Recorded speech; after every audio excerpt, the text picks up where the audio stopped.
Un saludo especial a todos los miembros de la Asociación Mexicana de Cafés y Cafeterías de Especialidad. Mi nombre es Carlos Alberto González. Yo soy el representante de la Federación Nacional de Cafeteros de Colombia para Asia-Pacífico. Les hablo desde Tokio, Japón. Hoy les vamos a compartir nuestra experiencia sobre el mercado del café en Asia, en Oceanía, y cómo este mercado se ha afectado por la pandemia del COVID-19. Esperamos que la información que vamos a compartir sea de utilidad para todos ustedes. La información que hoy les vamos a compartir es una información que hemos recogido de nuestra experiencia en Asia-Pacífico sobre el mercado del café, sobre el comportamiento de la pandemia, pero en ningún momento pretende ser la única opinión y la única información de lo que ha ocurrido aquí. Vamos a desarrollar básicamente 4 temas. El consumo de café en Asia-Pacífico, el comportamiento de la pandemia del COVID-19 en esta región del planeta, las medidas adoptadas por los gobiernos para prevenir la pandemia del COVID-19 y finalmente lo que hemos llamado la nueva normalidad, conviviendo con el COVID-19 en el entendido que este virus llegó para quedarse. Entonces quisiera empezar con el primer punto, el consumo de café en Asia-Pacífico. En la región de Asia-Pacífico viven alrededor de 4.200 millones de personas. Esto representa alrededor del 60% de la población mundial. Es el área que ustedes ven resaltada en color verde. En Asia están los 2 países que tienen la mayor población en el planeta, que son China e India, con una población, en el caso de China, de alrededor de 1.400 millones de habitantes, India alrededor de 1.300 millones, Japón también es un país con una población grande, del orden de 126 millones de habitantes, y Australia, a pesar de su gran territorio, tiene una población pequeña del orden de 25 millones de habitantes. En total, como lo mencioné, son más o menos 4.200 millones de personas, que son el 60% de la población mundial. Cuando vemos el consumo de café en este territorio, el año pasado, en 2019, se consumieron 18 millones de sacos de café, que representan el 11% del consumo mundial de café. Es decir, en Asia-Pacífico tenemos el 60% de la población, pero solamente el 11% del consumo de café. ¿Por qué resalto esto? Porque el potencial que tiene el café en esta región del planeta es muy grande.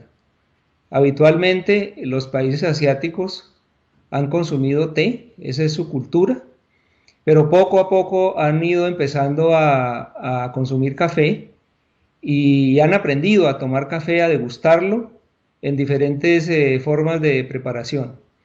Cuando uno mira la gráfica, en el año 2006, en Asia-Pacífico se consumían 12 millones de sacos y en 2019 ya 18, es decir, tuvimos en ese periodo un crecimiento del 50% que supera el crecimiento promedio del consumo de café a nivel mundial.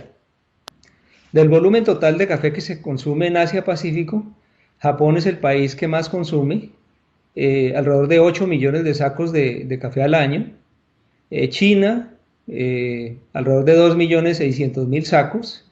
Un volumen similar consume Corea y Australia 1.3 millones de sacos, que son los 4 países de mayor consumo en esta región. Entre esos 4 países, Japón, China, Corea del Sur y Australia, se consume el 80% del volumen de café de esta región. Escogí estos 4 países porque de ellos voy a hablar un poco más en detalle y les voy a explicar cómo ha sido el comportamiento del consumo de café y de la pandemia del COVID-19. Mirando cómo es el consumo de café en Japón. En Japón, por canal de ventas, el 53% del café se vende a través del canal retail y el 47% se vende a través de lo que se denomina food service, que son restaurantes, cafeterías, hoteles. Y en Japón hay dos canales que son muy comunes, que no los tienen muchos países, pero aquí son muy populares, que son las máquinas dispensadoras de café, lo que llaman los vending machine, donde se venden bebidas de café listas para tomar. El actor más grande de ese mercado es la firma Coca-Cola, que tiene más de 1 millón de máquinas dispensadoras ubicadas en todas las ciudades de Japón, en todas las esquinas de Japón prácticamente hay una máquina dispensadora donde los consumidores pueden acceder a bebidas de café de manera cercana a un costo realmente muy razonable. El otro canal son las tiendas de conveniencia. Japón es un país que por su población y por el sistema de transporte masivo que tiene un sistema de transporte muy desarrollado de trenes, de metro, de trenes rápidos, etcétera. La gente camina. Aquí no es muy común el uso del carro para ir al trabajo y por esa razón existen lo que llaman las tiendas de conveniencia, que son lugares que la gente se encuentra cuando va de camino a la casa, cuando va de camino al trabajo, y allí puede comprar diferentes productos. Recientemente se creó un servicio que es la venta de café en las máquinas registradoras de esas tiendas de conveniencia. La persona que llega a esa tienda puede comprar un café, el cajero le entrega un vaso y la persona se dirige a una máquina automática donde simplemente hunde un botón y puede degustar un muy buen café. En Japón el 47%, como lo mencioné, del mercado se maneja a través de food service, hoteles, restaurantes, cafeterías, tiendas de conveniencia y máquinas dispensadoras. ¿Por qué destaco esto? Porque dentro de la pandemia del COVID-19, los países que se van a ver más afectados en términos de consumo de café son los países que tienen un mayor porcentaje de ventas o de consumo fuera del hogar. Por contra, los que tienen un alto porcentaje de ventas de café para consumo en el hogar, que se genera principalmente en supermercados o retail, en esos países el consumo puede inclusive incrementarse porque en las cuarentenas las personas van a estar más tiempo en sus hogares y menos tiempo fuera del hogar. Entonces Japón es un país que es vulnerable desde el punto de vista de la estructura de mercado que tiene por canales. Si vemos el caso de China, en China el 89% del café se vende en retail y el 11% en food service, es decir que China no se vería tan afectado o no se va a ver tan afectado porque las personas que toman café seguramente lo van a seguir tomando en sus casas. Si vamos a Corea del Sur, en Corea del Sur un porcentaje muy grande, 73%, se realiza en retail para consumo en el hogar y 27% para consumo fuera del hogar. Corea ha tenido en los últimos años un boom de las tiendas de café. En ese país hay alrededor de 90.000 tiendas de café que han tenido dificultades, pero que han logrado sobrevivir porque las características de la cuarentena en ese país han sido un poco menos estrictas que en otros países y eso lo voy a explicar un poco más adelante. Y finalmente, de estos 4 países que vamos a mirar, está Australia. Australia es el país que tiene el mayor porcentaje de ventas de café en food service frente a los otros países que hemos visto. El 64% del café que se vende en Australia se vende para consumo fuera del hogar y el 38% para consumo en el hogar o a través de los canales de retail.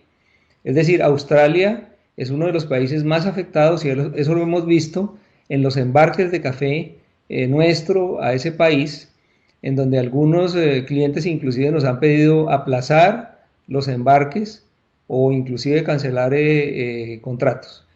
A nivel mundial, el porcentaje de venta a través de food service es la tercera parte y 2/3 se desarrollan a través de retail. La gran pregunta que nos hemos hecho es si el mayor consumo de café en el hogar va a compensar el menor consumo fuera del hogar.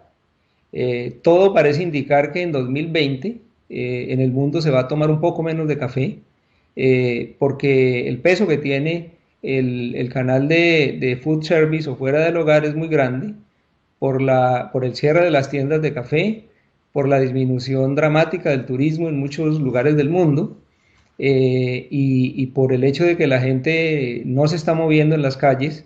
Luego seguramente vamos a tener una disminución en el consumo mundial de café. Si vamos al segundo punto de la presentación, que es el comportamiento de la pandemia, yo les quiero compartir una información que obtuve de la Organización Mundial de la Salud, que tiene una información muy completa en su página web. Aquí el orden de los países es distinto. Yo lo coloqué por el momento en que se presentó el pico de la pandemia en cada uno de esos países y cómo han logrado manejarla o controlarla. El primer caso es China, donde nació el virus del COVID-19. Ustedes ven que China al día de ayer tenía un registro de 84.544 personas infectadas, pero hay un dato curioso, y es que el pico de personas infectadas en el registro diario que lleva la Organización Mundial de la Salud se dio el 12 de febrero, con un pico bastante grande. Allí fue cuando el gobierno chino tomó la decisión de cerrar ciudades completas. Wuhan, que fue donde apareció el virus, lo cerraron en una cuarentena muy estricta, con muchos controles, y lo que uno ve con cierta tranquilidad, de acuerdo a estas cifras, es que ayer con estas cifras puede uno ver que la pandemia está controlada en China. Ellos lograron, usando el término que usan los técnicos, aplanar la curva, que es la gráfica de la parte inferior, en donde está el número acumulado de casos día tras día hasta el 27 de mayo de este año. Eso no significa que el virus haya desaparecido. Se habla de que podrían haber rebrotes, pero lograron aplanar la curva, y eso es bien positivo, porque nos deja un mensaje de optimismo, en el sentido de que si se aplican las medidas que más adelante voy a explicar, seguramente el número de personas infectadas disminuye. Lo propio ocurrió en Corea del Sur. En Corea del Sur el pico fue a finales de febrero. El número de infectados al 27 de mayo eran en total 11.265 personas. Ellos también tomaron medidas diferentes a las que tomó China, no tan drásticas, pero como ustedes pueden ver en la gráfica, muy efectivas, porque el número de personas infectadas en Corea del Sur ha disminuido en forma importante, y ya el número de infectados por día no pasa de 30, 40 personas en un país de cerca de 50 millones de habitantes. Y también lograron aplanar la curva, como lo pueden ver en la gráfica de la parte inferior, con lo cual la pandemia en ese país está bajo control. Sigue Australia, cuyo pico de número de infectados fue en marzo. Ellos infectados fue en marzo, 7.133 personas infectadas. El ciclo en la gráfica de arriba de personas infectadas por día se parece mucho al anterior, y uno ve que hay un pico. Si se toman las medidas, el número de personas infectadas baja y se logra aplanar la curva, como lo han hecho China y como lo hizo Corea del Sur. Y finalmente Japón, que es el país donde yo vivo. En Japón al día de ayer había 16.651 personas infectadas. El gobierno de Japón declaró el estado de emergencia a principios de abril, cuando el número de personas infectadas empezó a crecer de manera importante, y con una serie de medidas que tomó, que ya las voy a explicar, logró disminuir el número de infectados a niveles mínimos. Antier, por darles una cifra, el número de infectados fue 3 personas en el día.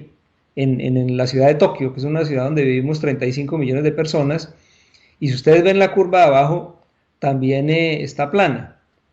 Entonces el mensaje que yo dejo aquí con estas estadísticas es que la pandemia se puede controlar, es difícil de manejar, son medidas que afectan la economía, especialmente la economía de personas como ustedes que tienen negocios en donde se consume café fuera del hogar, que es el segmento más afectado, pero en la medida en que los gobiernos de estos países ven que el número de infectados disminuye, flexibilizan las cuarentenas, permiten que los diferentes sectores económicos vuelvan a entrar a su actividad y la demanda se va reactivando. Es lo que hemos visto en Japón, en China, en Corea del Sur, en Australia, en diferentes países de Asia, donde la pandemia afortunadamente está bajo control. Si vamos a las medidas que han adoptado los gobiernos para prevenir la pandemia, no son homogéneas. Yo las voy a mencionar, las agrupé en tres categorías, perdón. Primero, el control de acceso en las fronteras. Segundo, el distanciamiento social. Y tercero, lo que yo he llamado otras medidas de prevención. En control de acceso a las fronteras, aquí hay una foto muy elocuente de una aerolínea, AirAsia, que como muchas aerolíneas hoy tienen sus aviones parqueados. El cierre de fronteras no se dio de manera simultánea, se ha realizado en forma paulatina en la medida en que el brote ha ido expandiéndose. En el caso de China, ellos cuando empezó la pandemia, la gente siguió viajando y eso pudo haber ocasionado algún contagio, pero hoy en día en China no se permite prácticamente el ingreso de extranjeros y quien quiera ingresar a China tiene que someterse a unas cuarentenas muy estrictas. En el caso de Australia, Australia cerró sus fronteras, solamente permite el ingreso de nacionales, de residentes extranjeros y de diplomáticos. Y toda persona que llegue tiene que someterse a una cuarentena aislado por 14 días en hoteles o en sitios donde no pueda contaminar a otras personas. En Corea también cerraron las fronteras y en el caso de Japón no hay un cierre de fronteras total, pero en la práctica es como si lo hubiera, porque en Japón prohibieron el ingreso de nacionales de 100 países. 100 países donde la pandemia todavía no está bajo control. Allí está Estados Unidos, allí está México, está Colombia, está Canadá, por mencionar solo algunos. En el solo mes de abril, el ingreso de extranjeros a Japón disminuyó 99% con relación al número de extranjeros que habían ingresado en el mismo mes de 2019. Es decir, el turismo en Japón está muy afectado como en muchos países del mundo. ¿Qué es lo que hemos visto recientemente en el control de acceso en las fronteras? Se está tratando de controlar el acceso ya a regiones específicas. No se cierra completamente un país, sino que una región donde hay un brote, se cierra esa región, pero no se cierra todo el país. Así lo ha gestionado Corea, así lo está gestionando China, y en el caso de Japón también se hizo. Cuando se declaró el estado de emergencia, se declaró para todo el país y paulatinamente se ha ido levantando. Hace 3 días se levantó en todo el territorio de Japón. La última ciudad en donde se levantó el estado de emergencia fue Tokio. Luego viene el distanciamiento social. La principal medida de distanciamiento social fue la cuarentena, que se conoce comúnmente como el lockdown en estas regiones. El más estricto de todos fue China, en la ciudad de Wuhan, donde paralizó completamente todas las actividades económicas de la ciudad y no permitía que las personas salieran de sus casas, salvo para lo estrictamente necesario. Ahí podemos ver una foto de una persona que va con alimentos. Esa era una de las excepciones y podía salir con una regulación muy estricta y con unos controles muy estrictos usando la tecnología, usando los celulares para controlar el movimiento de las personas. Eso es muy duro para las personas, es una medida fuerte, pero está demostrado que funciona. El otro extremo de lo que es una cuarentena o el distanciamiento social en términos de lockdown o de cuarentena es el modelo de Japón. Ahí hay un par de fotos del cruce de Shibuya, que es una zona aquí en Tokio en donde convergen varias calles. Es una zona muy turística. En ese cruce hay una tienda muy importante de Starbucks. Tradicionalmente en ese cruce hay muchísimas personas que visitan, miles de personas cruzan una vez que el semáforo se pone en verde. En la foto de la derecha ustedes pueden ver ese mismo cruce en medio de la emergencia que decretó el gobierno japonés, en donde la cuarentena es voluntaria. Aquí, de acuerdo a la constitución política, el gobierno no puede obligar a una persona a quedarse en la casa, no puede restringir la libre movilización de las personas. Por eso los buses siguen funcionando, los trenes siguen funcionando, el metro sigue funcionando, pero aún así el número de personas que hay en la calle es muy poco. Es un modelo diferente que también ha dado resultado, pero ha combinado con otras medidas que ya las voy a explicar. Algo que ha contribuido de manera importante en Japón al control de la pandemia ha sido la cultura de los japoneses de saludarse mediante una venia. A diferencia de los latinoamericanos, los mexicanos, los colombianos, que nos damos la mano, nos abrazamos, nos saludamos de beso, los japoneses por tradición han guardado la distancia, no por la pandemia, sino por una costumbre milenaria. Se saludan a través de una venia y eso también ha contribuido a que no se disperse más el virus y no se contaminen más personas. Esta costumbre la tuvo China hace muchísimos años, desapareció y ahora están tratando de implementarla nuevamente. En Corea, en donde la cuarentena fue un poco más flexible, se permitieron algunas reuniones, pero como ustedes pueden ver en esa foto, el distanciamiento social se da en la práctica, cuando las sillas de un lugar donde hay personas están a 2 metros una de otra, con lo cual se cumplen las recomendaciones en materia de distanciamiento social. También nos hemos acostumbrado a ver en muchos lugares las filas con las personas distanciadas metro y medio, 2 metros. Esa es una nueva costumbre que tenemos y creo que llegó para quedarse. Es muy común ver aquí en Japón ese tipo de filas en el correo, en los supermercados, y ahora que las cafeterías están otra vez volviendo a abrir, también ve uno ese tipo de filas. Algo importante es el uso obligatorio del tapabocas. Esta medida en Japón no fue muy difícil de implementar porque en Japón los japoneses, por tradición, cuando se sienten resfriados, como una señal de respeto a las otras personas, usaban el tapabocas. O los taxistas, en su gran mayoría, así no estuvieran resfriados, para protegerse, usaban los tapabocas, los choferes de los buses también. Luego no era raro ver una persona con un tapabocas. Hoy en día el 99% de las personas que salen a la calle en Japón usan el tapabocas y es una medida bien importante de control de la epidemia, de la pandemia y de contaminación de otras personas.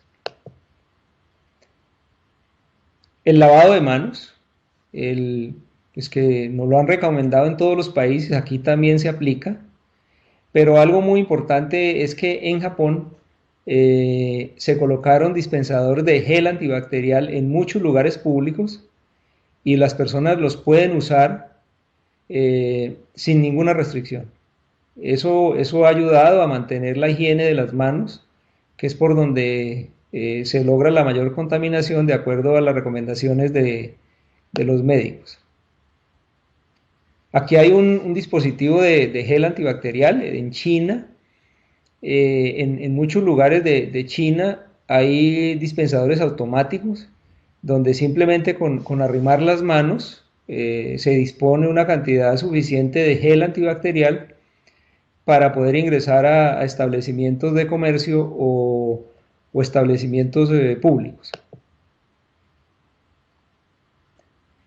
En Corea han sido especialmente cuidadosos con el aseo, fumigan las alcantarillas, fumigan las calles, hacen un control estricto del aseo en todas las zonas públicas y eso también ha dado muy buen resultado. Lo propio hicieron en China, lo propio en Japón, Australia no se ha quedado atrás. Es decir, esta es una práctica que se ha aplicado con mucho juicio y ha ayudado a contener la pandemia. El tomar la temperatura se volvió una costumbre. Esto se ve con mucha frecuencia en China.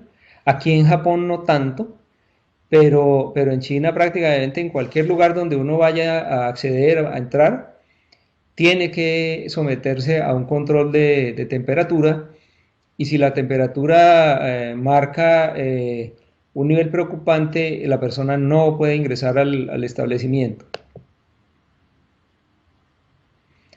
Algo que ha sido muy polémico es el uso de las aplicaciones para rastrear las personas que están infectadas del coronavirus y tratar de controlar áreas de las ciudades como lo hizo Corea. En China, por el tipo de régimen que tienen, que es un régimen comunista con una mezcla de capitalismo muy interesante, se dio la orden y hay un control muy estricto a través de las aplicaciones de los teléfonos celulares y eso ayuda mucho a entender dónde están los focos de contagio y dónde se tienen que tomar las medidas de aislamiento. Pero existe pues una reacción muy fuerte de algunas personas porque consideran que eso vulnera la intimidad de las personas. Ahí hay que hacer un balance entre salud, seguridad, prevención y privacidad. Eso es un debate complejo, pero la realidad es que funciona. Y finalmente, quisiera hablar de lo que hemos llamado la nueva normalidad conviviendo con el COVID-19. Esta pandemia se ha caracterizado por dos cosas. La primera por la incertidumbre y la segunda por los retos. Todos los días tenemos que solucionar problemas, retos nuevos. No sabemos qué va a pasar mañana. Tenemos que planear en el corto plazo y estar permanentemente informados para poder ir tomando las decisiones. Nos hemos vuelto adictos a la información. Alguna nos orienta, otra nos desorienta, nos afecta. Hay que tener mucho cuidado en la información que se lee para poder tomar las decisiones correctas y tratar de buscar la información en las páginas oficiales de las organizaciones. Eso evita tener información que no es correcta y poder tomar decisiones equivocadas. Esa nueva realidad nos obliga a hacernos una pregunta y es qué va a pasar con el consumo de café, que es nuestro negocio. En el caso nuestro, como productores de café, ¿cómo vamos a vender esa materia prima?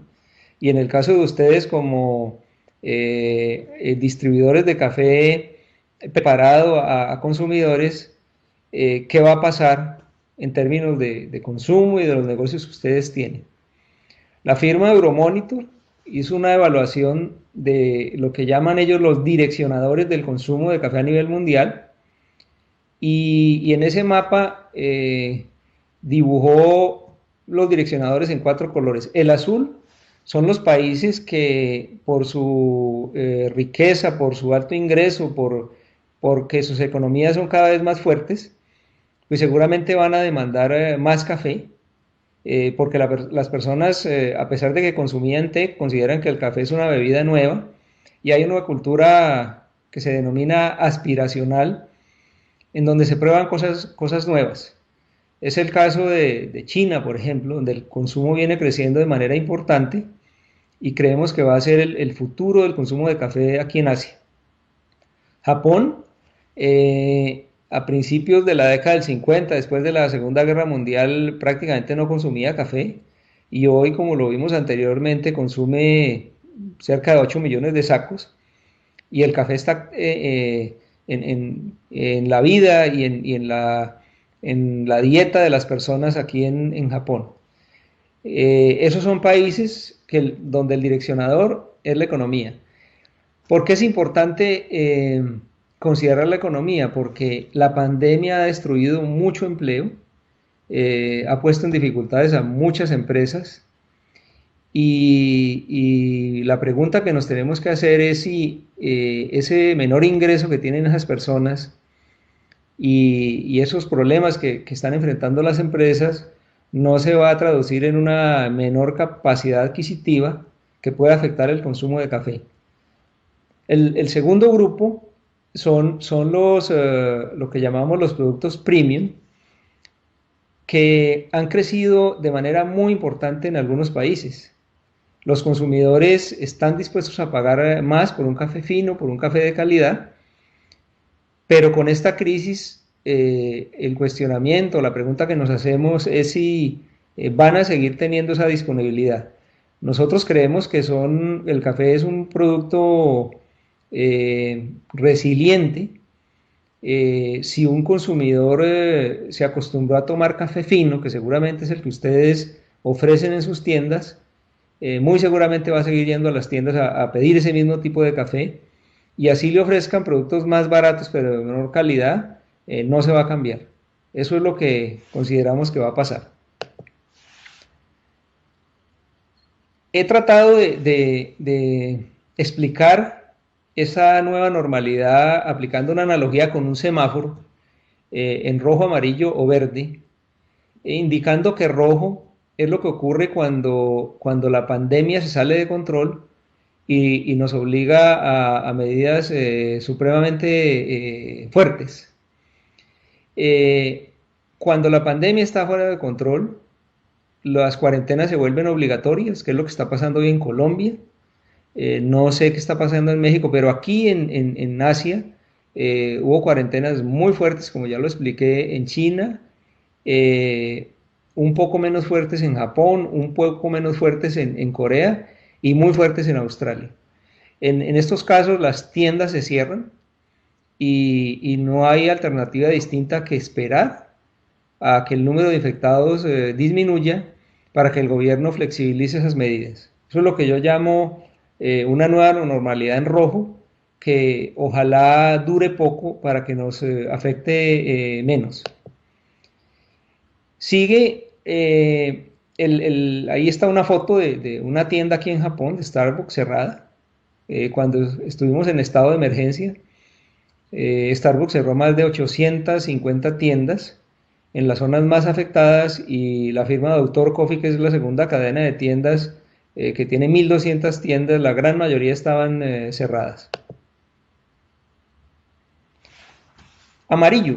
El amarillo es la situación que estamos viviendo hoy. La pandemia está bajo control en los 4 países que les mencioné y allí hay una nueva normalidad pero con restricciones. ¿Cómo se ha manejado esta situación? Las organizaciones de los gremios de las diferentes industrias han redactado los protocolos de seguridad para prevenir el COVID-19. Ahí pueden ustedes ver una foto de uno de los protocolos que se diseñó acá en Japón. La All Japan Coffee Association tiene un protocolo. Es común que las organizaciones gremiales los tengan.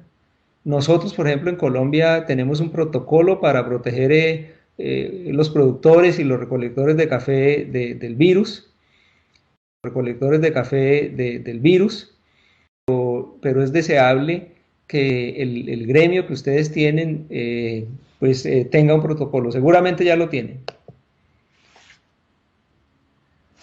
Dentro de esta nueva normalidad, la pandemia pues, nos ha afectado en lo económico, pero ha acelerado la tendencia digital en forma exponencial. Hoy en día todos dependemos de nuestro celular, dependemos de nuestro computador, de las videoconferencias y en el tema de la venta de productos a través de las redes, de las apps, pues se volvió el común y eso llegó para quedarse. Luego, quien no tenga hoy la posibilidad de vender sus productos a través de aplicativos, a través de internet, pues se quedó atrás.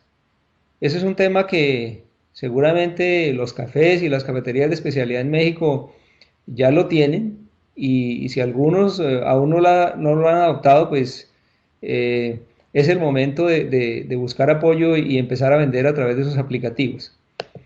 Esto también ha fortalecido las plataformas de envío, lo que llamamos los deliveries.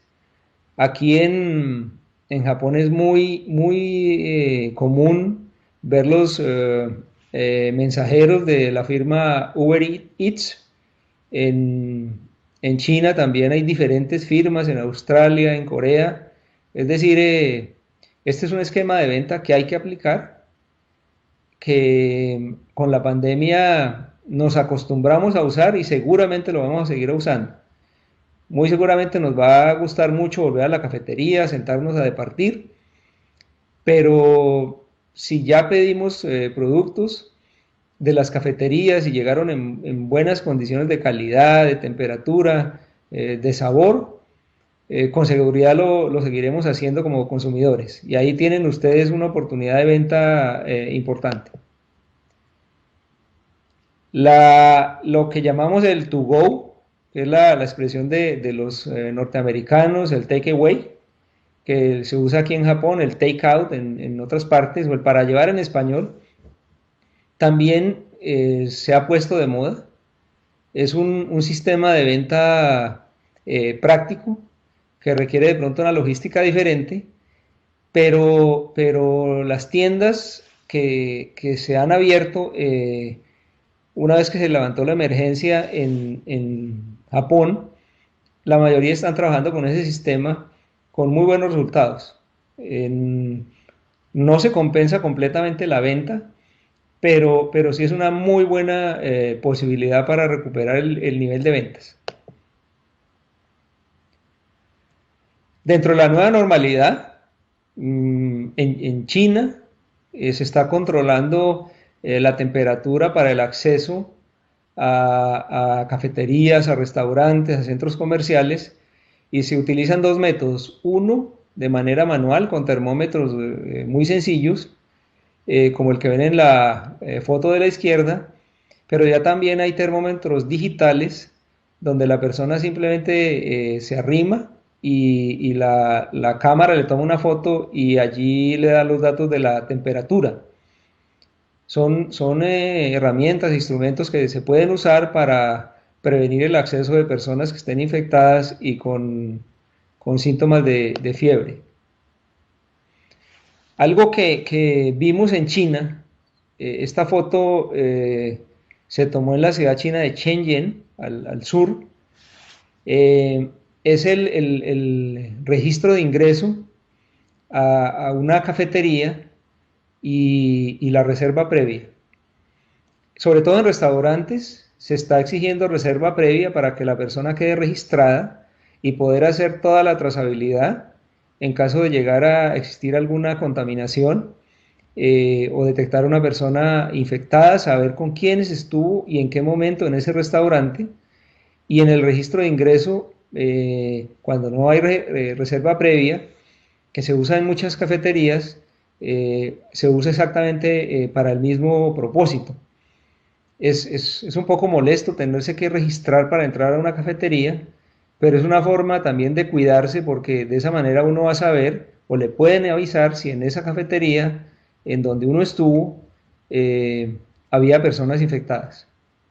Es ese, digámoslo, cuestionado por algunas personas que consideran que eso atenta contra la privacidad, pero aquí la prioridad es la salud.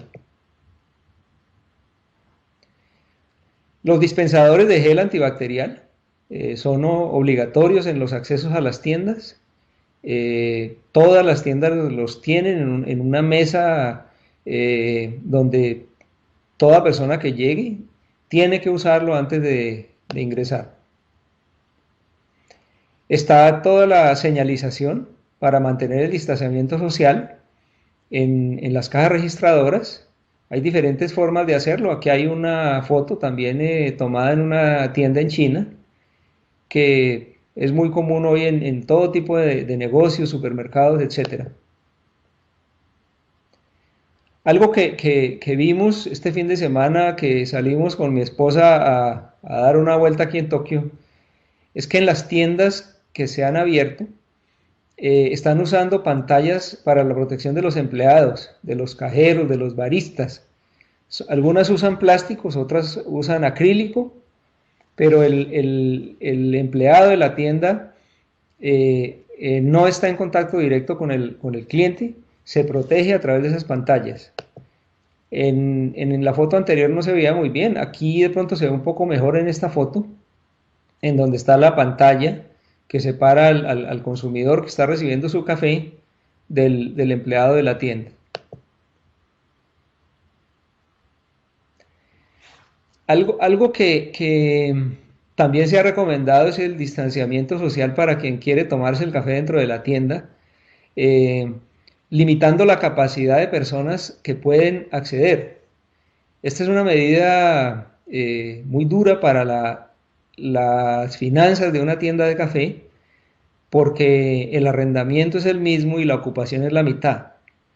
Pero es una forma de prevenir en esta situación de alerta amarilla, cuando todavía no tenemos una solución para el tema del coronavirus, y es una forma también de vender, porque hay personas que tienen mucho interés en volver a la tienda, en departir allá, y con este tipo de medidas seguramente van a visitar la tienda.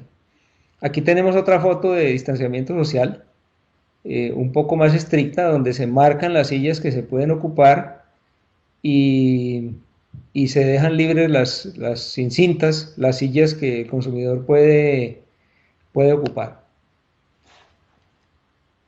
Y el semáforo en verde. El semáforo en verde, que es la esperanza que todos tenemos, definitivamente es la vacuna. En este momento, como ustedes seguramente lo han visto, hay alrededor de 11 vacunas en desarrollo. La vacuna que parece ser efectiva y que estará disponible pronto es la vacuna de la Universidad de Oxford con un laboratorio privado que aspiran a producir una gran cantidad de vacunas y a distribuirlas a través del mes de septiembre, a partir del mes de septiembre.